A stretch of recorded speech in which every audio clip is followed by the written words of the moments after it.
Days of War, initially released on Steam Early Access in 2017, is a multiplayer World War II FPS game. Playing the game today, it features 12 maps, up to 32 players, 6 classes, each with multiple guns to choose from, and even a map editor, allowing players to make their own custom maps to play on, making for endless content possibilities. However, despite this, looking at the Steam charts today, the game sits at a 30-day average of 0.7 players. And even back during its release, the numbers really weren't much better even back then, having players complain about not being able to find lobbies to play in only 6 months after its initial release into early access. So, what the hell happened to Days of War? Well, there are tons of factors, both in regards to the game itself as well as the gaming landscape at the time, that made this game doomed from the start.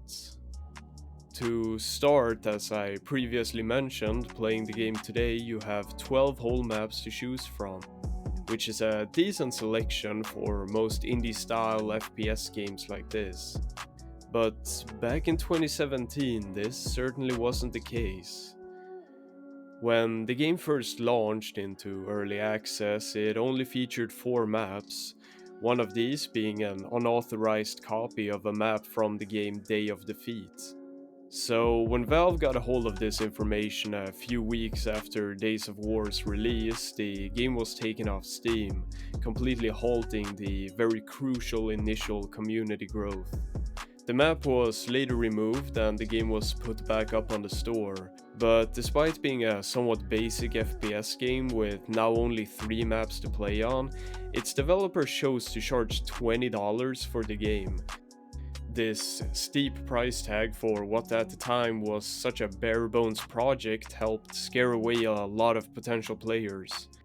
Now, after this disaster of a launch, the developers hardly did themselves any favors when it comes to retaining the small amount of players that it had. You would think that with such small player numbers, the developers would implement some sort of bot support to at the least allow the players that have bought the game play it in some capacity. But despite the game having full bot support nowadays, that took them a very long time to implement. This sort of led to a catch-22 where no one bought it because you basically couldn't play it, and you basically couldn't play it because no one bought it. The developers also decided to make some weird changes to the game that the player base weren't fans of.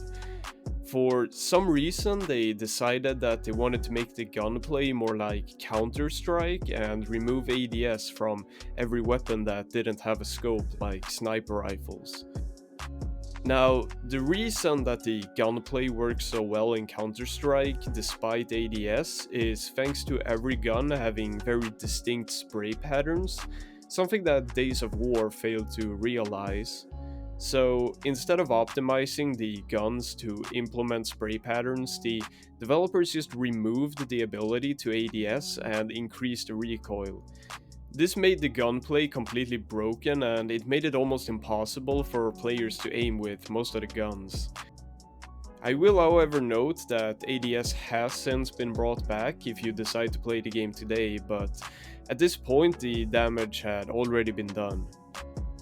Now, another reason why the game failed didn't have to do with the game itself, rather its competition.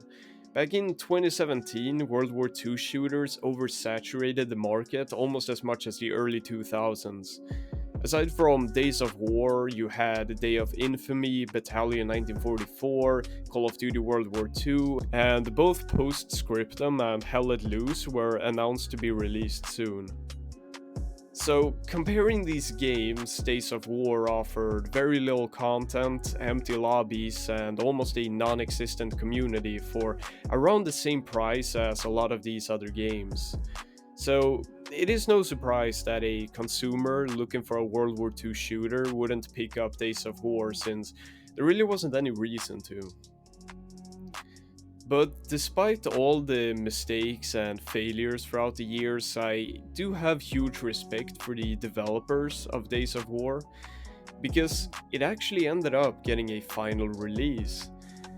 Now, a lot of games that launch into early access, they end up staying there forever, even with high player counts and a lot of funding. And a lot of developers, when they see their game doing poorly, they just end up pocketing the money and abandoning the project. But not these developers. This is probably the only time that I've seen a game have such negative reviews, no players, and probably not bringing in any money to speak of, but it's still getting worked on to completion. It truly shows a level of passion and dedication that is very rare in the gaming industry. It's hard to recommend the game nowadays unless you're okay with playing in bot lobbies, but in my opinion, Days of War sits as one of the most respectable failed games in gaming history, and for that, it deserves to be remembered.